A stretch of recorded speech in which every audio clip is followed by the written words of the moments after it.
Hello everyone, welcome back to Rosie TV, and today we are going to have another transfer episode. A lot of things have transpired over the past 5 days, and we're going to be talking about 8 transfers in this video. Now this video is also being recorded before the fact that Dani Alves, his move to PSG hasn't been secured quite yet, and Dani Ceballos' move to Real Madrid hasn't been secured as well. So I will be talking about those two in a future transfer video. But as for now, we're going to go right in to our 8 transfers. First, we're going to start off with a free transfer. It was Wayne Rooney from Manchester United to Everton. The hometown boy has finally come home. United had to pay a lot of money to buy him out of his contract because he could have just been sitting on the bench for the next 2 years making millions. But instead, they bought him out and he transferred right to Everton. Now, I wonder where he's going to fit in this system for Ronald Koeman. If they do play a 4-2-3-1, I could see him right behind the striker in an attacking midfield role. But then what happens to Ross Barkley? Because at this point, I think Ross Barkley is still the better player than Rooney. And it doesn't look like he's transferring. If he is, then this is a good replacement, putting in Rooney.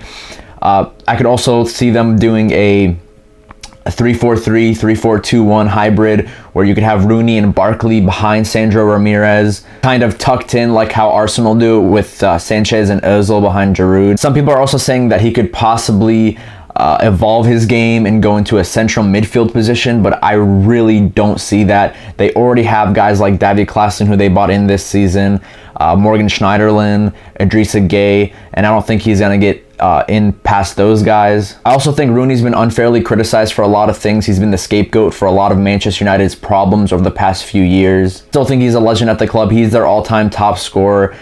He's not quite loved at United like other big legends like Scholes, Giggs, Gary Neville. But I also like to mention the fact that last season in the Europa League and in the league, he scored 7 goals. He set up 8, that's a pretty good amount for someone who's way past his prime. I think Ronald Koeman could get a lot out of Rooney even if it's on a bench role. So for this transfer, I'm going to give it a B despite his high wages. Moving on to another transfer, Borja Valero has transferred from Fiorentina to Inter for a total of 7 million euros. He is 32 years old, but he is Serie A proven, and I think he could go right into this Inter starting 11.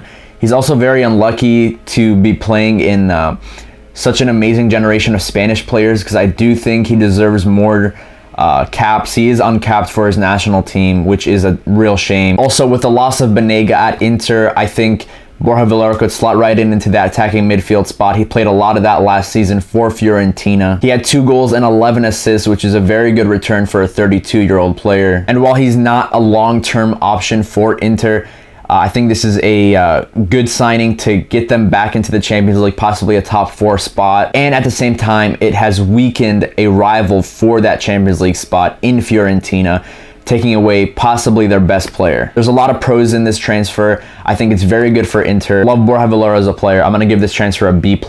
Moving on to one of the weirdest transfers that I've heard of in years, one of Europe's hottest, youngest central midfield prospects from Porto, Rueben Neves, has transferred to Wolverhampton Wanderers, the mid-table championship team. I don't know how Wolves snatched him up.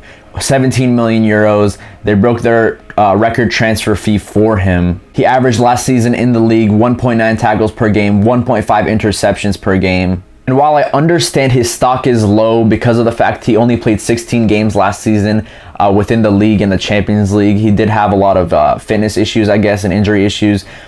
But I still think this is a crazy signing for Wolves. I'm definitely giving this one an A because of the fact that they got such a young prospect, and the fact that they're not even a team that's challenging for promotion in the championship. They're a mid-table championship team, but with this signing, they can definitely make a huge step up, and I'd like to see them do well in the championship with Neves, and I wonder if he's going to get them promoted. He could possibly be playing in the Premier League next season.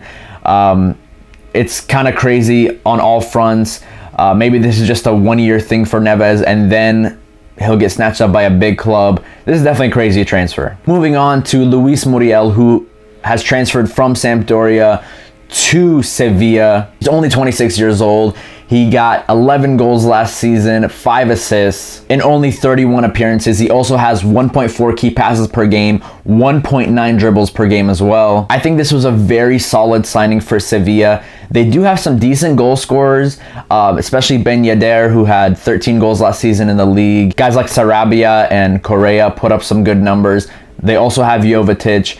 I think this is a very good signing for them, though. Muriel, over the past 2 seasons, has suffered from a little bit of inconsistency, but last season I thought he was terrific. And for this signing, I'm going to give it a B+. Moving on to one of Milan's signings that I'm very excited for next season.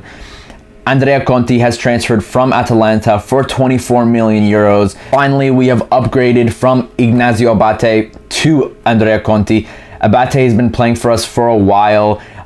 He came out of our youth academy, and he hasn't really been great.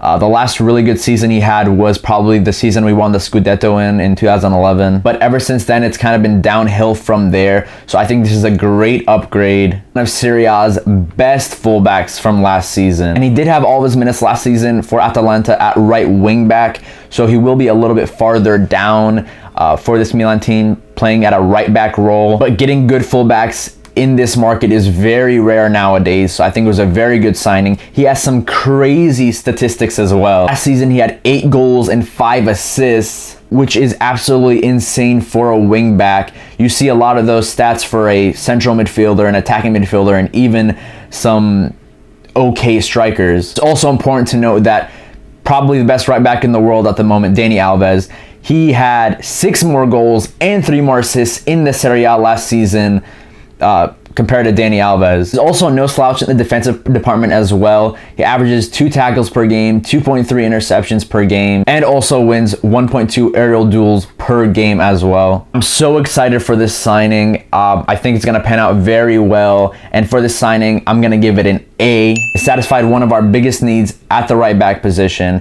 And we got a very young, bright Italian prospect. Moving on to Chelsea's big signing, they got Antonio Ruettiger from Roma for 29 million euros. He's a young center back, only 24 years old. And last season in the Serie A, he averaged 1.7 tackles, 1.7 aerial duels won, and 1 interception per game. He did great in that Roma back 3 with Federico Fazio and Kostas Manolas, and he was arguably their best defender last season. I know Fazio was fantastic at stretches, but when they switched to a back 4, he was totally lost. Ruettiger, on the other hand, he was consistently good in a back 3, consistently good in a back 4.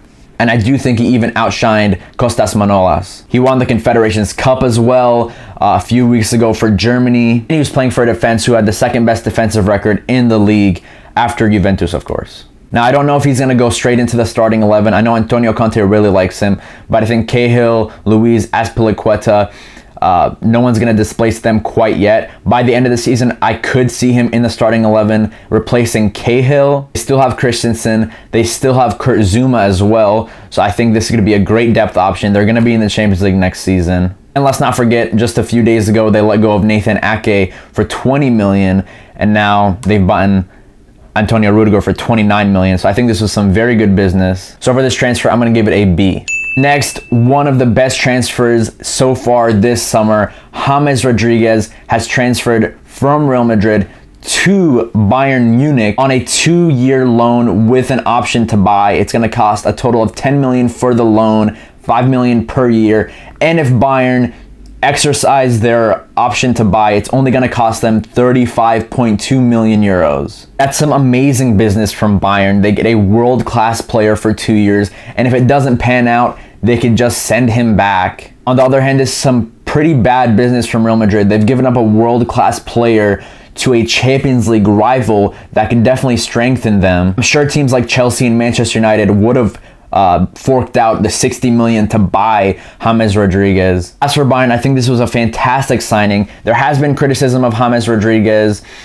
He doesn't get much minutes under Zinedine Zidane, but I don't think that's because he's a poor player. I just think he doesn't quite fit the system. There's so much quality in that midfield. And And even with his lack of minutes last season, he did score 8 goals, he set up 6, and he had an average of a goal or an assist every 84 minutes, which is some fantastic statistics. He averages 2 key passes per game, 1.5 shots per game. And I think he could go into this team as a starter, starting behind Lewandowski. You could have Vidal and Thiago Alcantara behind him as well. And you already have midfield depth. You bought guys like Torliso. You still have guys like Joshua Kimmich, Sebastian Rudy, who you brought in from Hoffenheim, Renato Sanchez.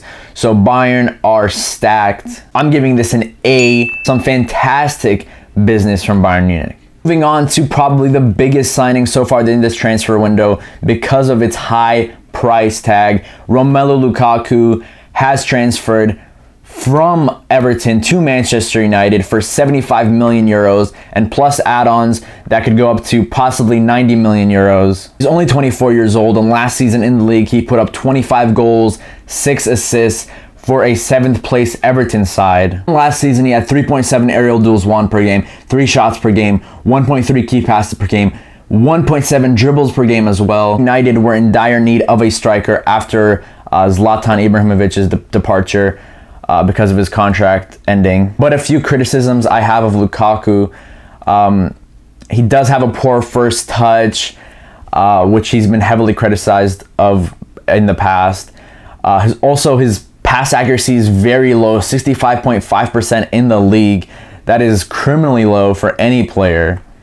So that definitely needs to improve under Mourinho. Also been criticized of not doing well against the top teams in the league.